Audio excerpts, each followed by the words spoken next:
What's up? What's up? It's your girl Moo Moo, And your girl, lady, and this is one night a week.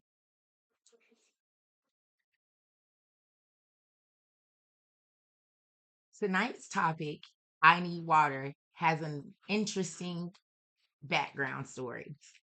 So, working in therapy, there is a technique that is often used to repress certain feelings or emotions when you are currently in having a critical conversation or in a critical situation. And what you do with this therapeutic activity is if someone is talking about a topic and you are trying to avoid an outburst or avoid over talking them, or you are just trying to repress some emotions of anger or anxiety, you would take a sip of, if say you had a bottle of water, you would take a sip of water during that time. So if we're at Thanksgiving dinner and Uncle Joe starts bringing up a difficult topic, and your mom, Uncle Joe's sister, does not want to respond out of anger, she would take a sip of water. So tonight's topic of I Need Water is based on this therapeutic activity. Mumu and I are going to discuss two topics, two totally different topics, and some of the conversation may be triggering, some of the conversation may be comedic, but at the same time, if you hear a pause or anything, we're either taking a deep breath or taking a sip of water. And you should feel free to take a sip of water at any time that you feel that things need to be repressed. Let's talk about mind fucking in an intimate way. People use it as foreplay. When I speak on mind fucking, I speak on it in a narcissistic, manipulative, gaslighting way. People might take it as a mental mind fucking, spiritual mind fucking. Take it however you want it. I'm a sapiosexual, so I have to connect with you on an intellectual level. Right. I don't care how attractive you are, your mindset is a big thing. And that not even with relationships, with friendships and in general. And having a weak mindset is sickening. I It's a turn on. Yeah, it's definitely a turn on. We're grown now, and some people touching 40, 30, Yes. and still have the same 15, 6-year-old mindset, and they try to gaslight and mind fuck you and flourish you with gifts, and it's sickening. Yeah, so from one sapiosexual to another, I have a question regarding mind fucking. So, Mumu, what is one core memory you like to relive? One core memory you like to relive. One core memory I would like to relive. Um, mm, that's a good one. I gotta take a sip of water on that one. Okay. I think I'm gonna join you for that one. Because now that has my mind like running at 100 miles per hour. No, you really got me picking my mind, my brain. Um, Trying to figure out one core memory. That's good that you said one core memory because when we die, we have 7 minutes, I think, Okay. that our brain replays all our best memories that we ever lived before our brain completely shuts down. Educated me. So, one core memory. Ooh. One core memory I wish I could relive is me and Nunu Instacart all day in the rain. All day, all day, all day. And we finally went to the liquor store because neither one of us was old enough yet. And we was like, she was asked this man to go in the liquor store and get us a bottle of Hennessy. He said no. And the lady came out and she was like, "Can you go in there and give me a bottle of Hennessy? You can keep the rest of the change." And the lady was like, "Yeah, yeah, yeah, I got you, I got you." And the lady came out he brought us the Hennessy and gave us the change. And Lynn was like, "Oh, you don't want the change?" She was like, "No, y'all just be safe and enjoy yourselves." That's just one memory because Lynn is no longer living now. So if I could Yeah. relive that one core memory, that'd be that one. And you know what? No, that's a good memory at the same time, even though y'all were on some typical underage shit. But 2019, but 20, it's so still underage. That's why somebody grandma had to go get that alcohol. But at the same time, it was just what I picked up from that conversation was friendship, social, um, just living life, doing things that we deem as fun. So, some people when I presented the question, when you hear core memory, it automatically thinks of something intense, something, and I think that's where our mindset goes now automatically is to a darker, more negative side because of how the world is set up now. It seems like the darker, negative side of life I'm, is I'm, what I'm sorry, I don't want to interrupt you, but do you feel as if that's a trauma response? I think, yeah, honestly, I think the world is affected right now. Trauma is ruling the world. You get what I'm saying? Trauma is definitely ruling the world. And so when we start to think of memories and we have to dig down deeper in our brain, people automatically respond out of defense. And with defense, that comes dark thoughts, that comes negative thoughts. So when you hear mind fucking anyway, it's like, oh shoot, it's about to be some dark, dreary mess coming. So then when you hear core memory, it's like, oh, now she needs to pull the most darkest, deepest memory. And to me, the memory that you spoke about with Nunu, it was all I could do was smile because it was just fun, and that's what I picked up out of that conversation. And I think the only dark part about that was the grief that you're now inhibiting because of the traumatic event surrounding her death. Um, but that was really good, and that's another way that we can work our emotions, our mental and emotional health is by digging deeper into our brains and really bringing out, even if it's a bad situation, think about the good in it as well.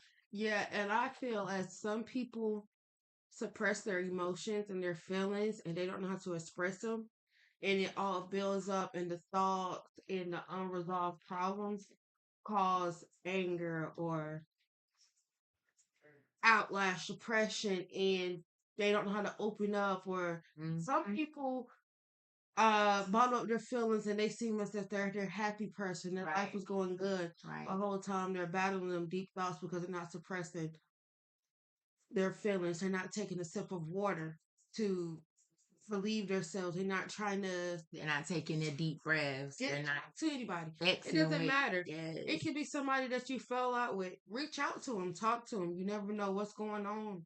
You never know if somebody needs you. And that's like friendship wise, relationship wise, co-workers, anybody. Yeah, and speaking of reaching out, like I noticed that in a lot of my intimate partner relationships, when they end, it's odd for some people will come to me and just feel like it is so odd because I try to maintain a positive relationship with my ex intimate partners no matter what. So even if we had a knockout drag out and we broke up and we were like, I hate you, and yeah, I hate you, you hate me, bye bye, I still, like, if they call, I will conversate. I will talk to them about new relationships. I will talk to them about family problems because there's still that connection. And sometimes that one conversation could be saving somebody's life. Sometimes that intimate connection is what keeps people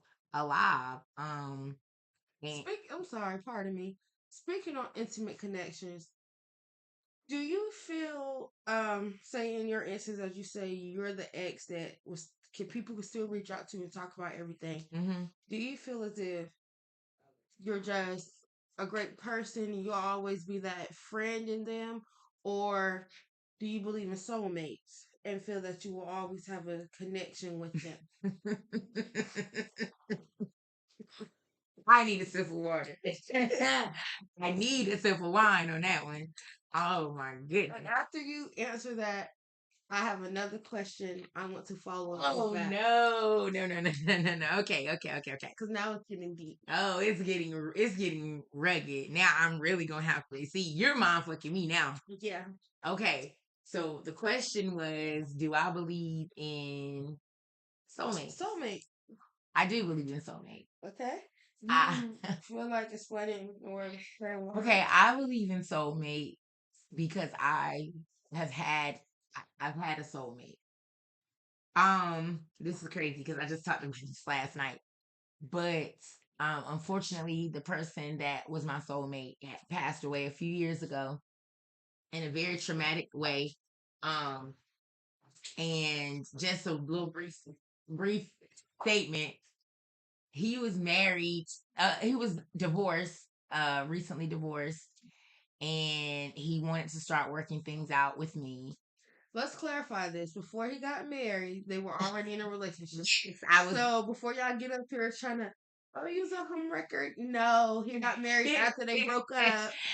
Thank you, Mumu. Thank you, Yeah. because I already can see what Yeah, I comments are gonna know. be. He got married after they broke up, Yes, and the marriage didn't work out. yeah, and he got a divorce, and he wanted to work things out with me, and I agreed to it, and so he ended up being murdered. The night that we were supposed to make things like reofficiate things, and the last text message he sent was to me telling me that he loved me.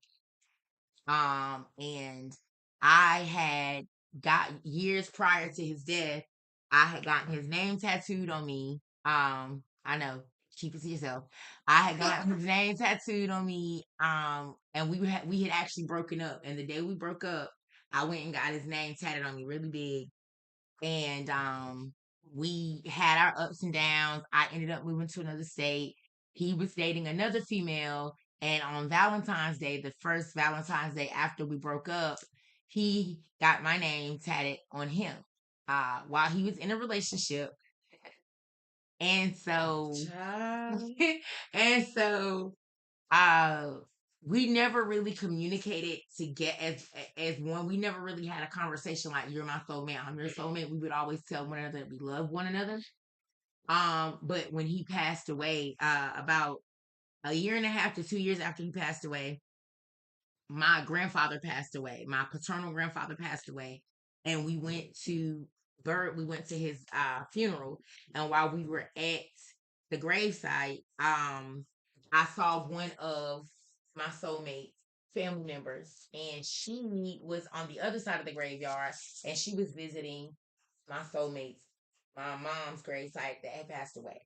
And so I walked up to her thinking that it was my soulmate's grave, because I was basically trespassed from his funeral. His ex wife would not let me attend him because she was covering the funeral. That's another story. So Yeah. So yeah. So That's just back on the soulmate. But anyway, like I said, we had never officially spoken to one another and said you're my soulmate and da da da da.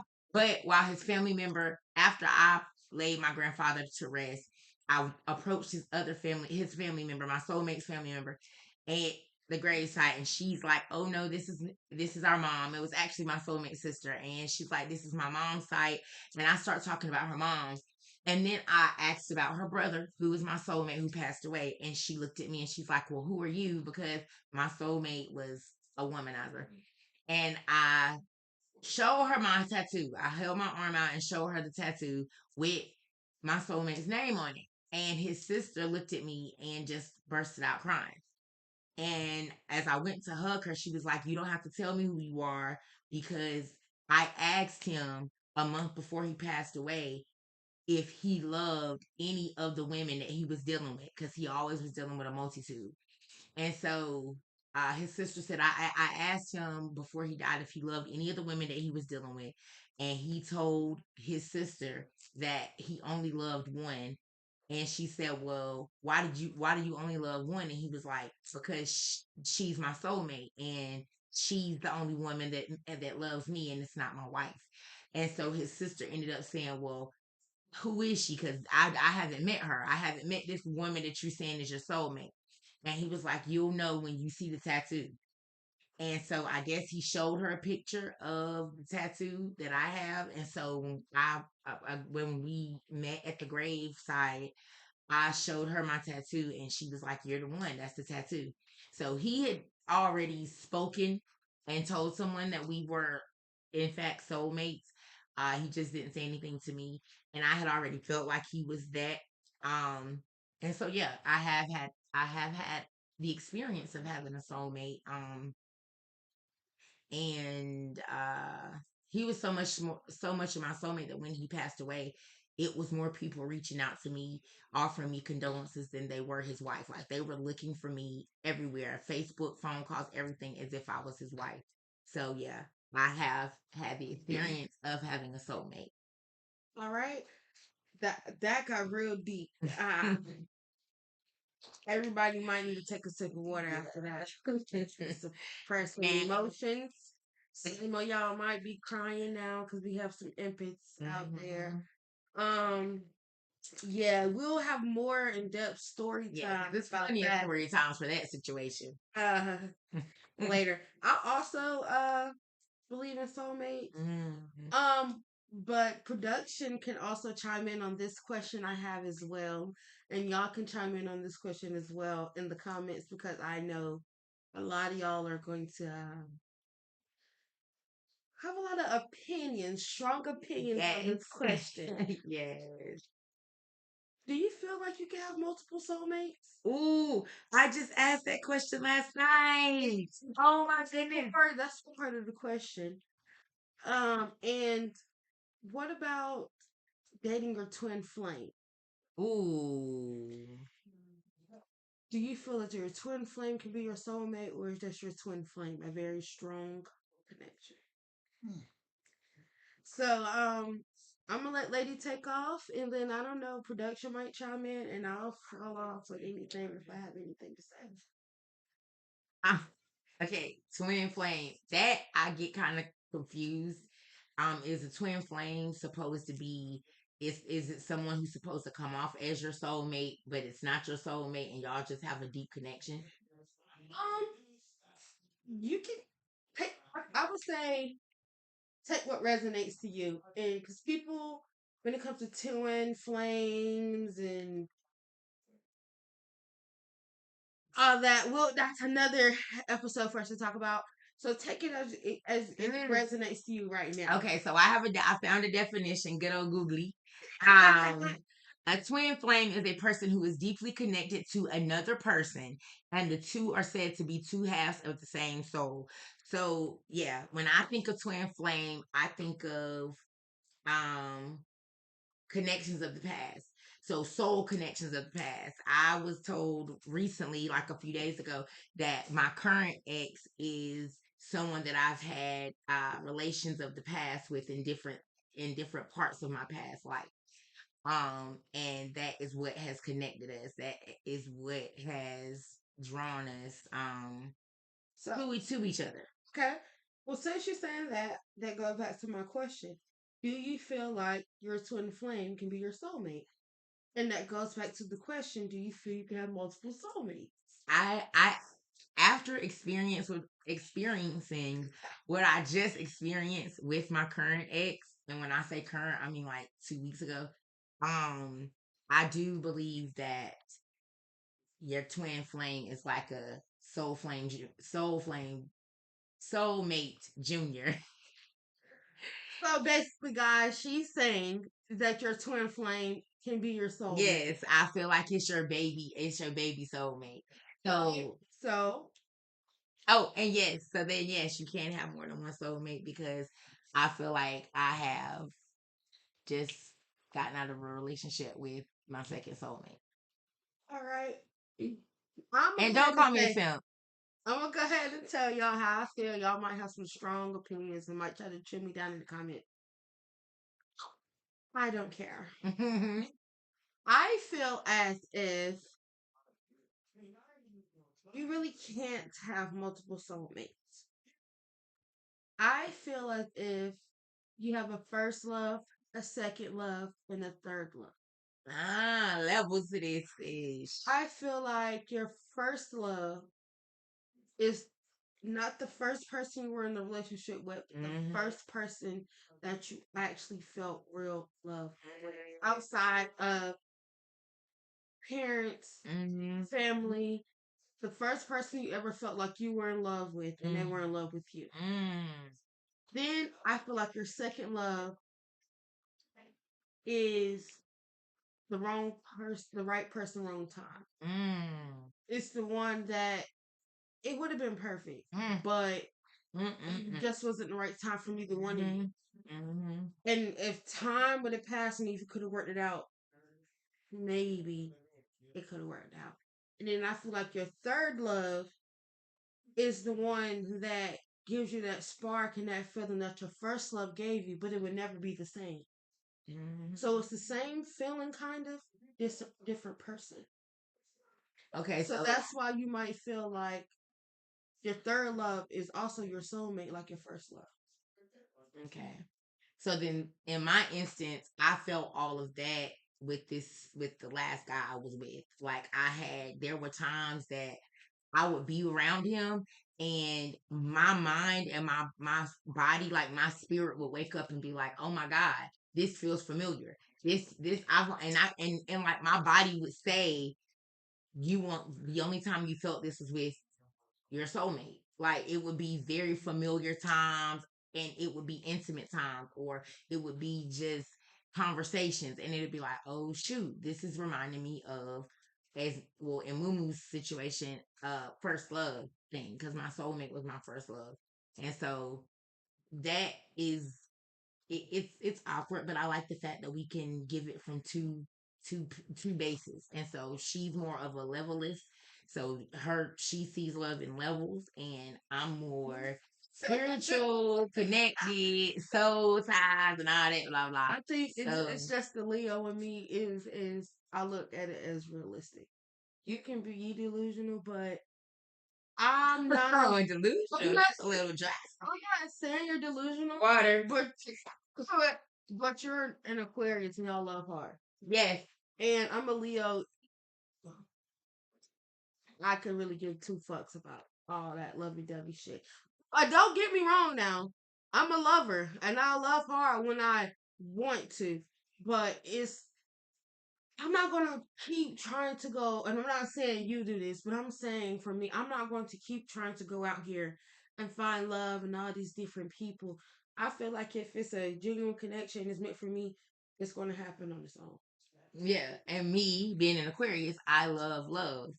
But and then when I love you, I'm not even playing. Like it's nothing to play about. Yeah. I love you. You're the only person I see. Like it takes so much. It takes my partner to do so much before I will even step out, because of how I love. It's like all I see is who I'm with. So once I step away from that person, I don't see them anymore. And that's where the detachment comes in. And this is another thing. Do I feel as some people feel like they're in love, but the intimacy is so good that they feel like it makes they're you delusional. Yeah, and it makes them feel like they're in love, and the whole time they don't see that the other person don't want it, so they're trying to make it like they want it, and they're chasing, just going through anything. Lord Jesus, saying I'm talking about going through hell and back, fire fell off. It's no more ride or die in them. And you running. I'm talking about I won't even crank no more. And they still got out the car, started jogging all the way to meet the lift. Yeah. Got out the lift, hopped in the and I just feel like they say, oh, that's my soulmate. Oh, that's I love him so much. I'm in love. No, baby. You looking, if you chasing love. Because one thing about a soulmate, I know for a fact, is if that's your person, they're going to come back around to you. It's going to revert back around. You don't have to chase it because it's going to come back. I feel like with a soulmate, it may be ups and downs, but just as much as I love them, they love me just as much And more. it's equal. You don't have to feel like if I do this, they'll love me. Yes. You know, with your soulmate, that's your person. And you know what they'll do and what they won't do. And you know how they'll receive your love or how they'll reject your love. That's the thing about it. And if you are really connected to someone soulfully, you know how to handle their bad days, their good days. You just know how to deal. It's like, and some people will look at you and be like, it's no way I deal with that. But you are so That's connected not to your that person. person. Yeah. That's not your You're safe so spot because you connected don't know. to that person that you deal with it because you know how to deal with it. Production. Do you first production, do you believe in soulmates? Well, hey, Mhm. uh, yes, I do believe in soulmates. I think a part of my spirituality, we talk about is what's called an anamkara, a soul friend. Ooh. So it sounds kind of like Ooh, fishy. sounds kind of like your twin flame. Mm. Yeah, an anamkara is a soul friend, and some people call it your soulmate. Um, Mhm. People who cop the Celtic spirituality and stuff, they sometimes it's inscribed on wedding bands and stuff that you're their anamkara, you're their soul friend. And so, yeah, I definitely believe in it. And I think you can definitely have more than one. I think because I feel like with a soulmate, especially with if you're separated from that first soulmate and y'all don't Mhm. get everything done, if you have Mhm. unfinished business, Mhm. I believe that with that unfinished business, it's gonna that energy it has to go somewhere. And it might take a while, but when you until you work that unfinished business out, you're gonna keep finding that person or at least shades and glimmers of that person somewhere else. And then when you do find that person again, and I do believe you will have a chance to find them again if you're open enough, if you're healed enough. I mean, 'cause, ooh, I probably have missed my person a couple times. Mhm. Mhm. I probably missed my person a couple Mhm. times just Well, because I wasn't healed up enough to see them.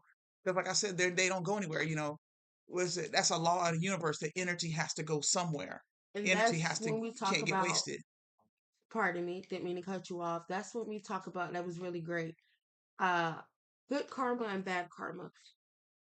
Let's go back and reflect on when you said you hopefully you can find that love in somebody else, your soulmate. If you heal properly and you probably miss yours, those are called karmics. Those are people that come back around. And as you mentioned, that you think you can get that same love like your first love and all that back. And those are people showing you um the love that you were receiving, and it's basically helping you open your eyes and reflect on self-reflection and see like, damn, this is what such and such was doing. You remind me of such and such. mhm.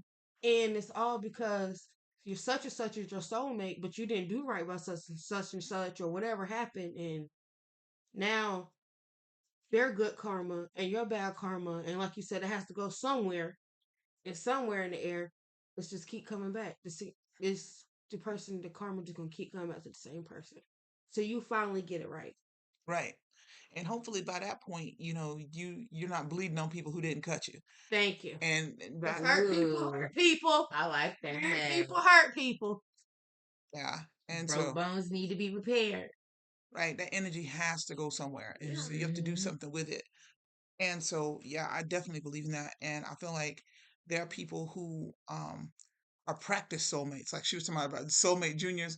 I think that's really cool. Like yeah, your Anam Kara is that person who can, you know, when we talk about love, you know, like I don't know, I grew up a church kid, so you know, you think about there's romantic ooey gooey love, and then there's that love that they talk about in the book. You know, love is patient, love is kind, and all of that's really true. And I think what I've learned so far in my little bit of time is that love is a mirror. Mm.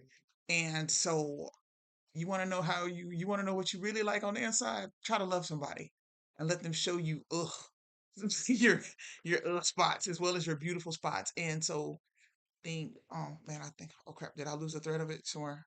But no, that with your Anam Kara, your soulmates or your soulmate juniors, you know, that's what they're doing. They're practicing showing you yourself so that when you do find your soulmate again, when you find when you and that energy line up just right, you have this wonderful chance to be happy.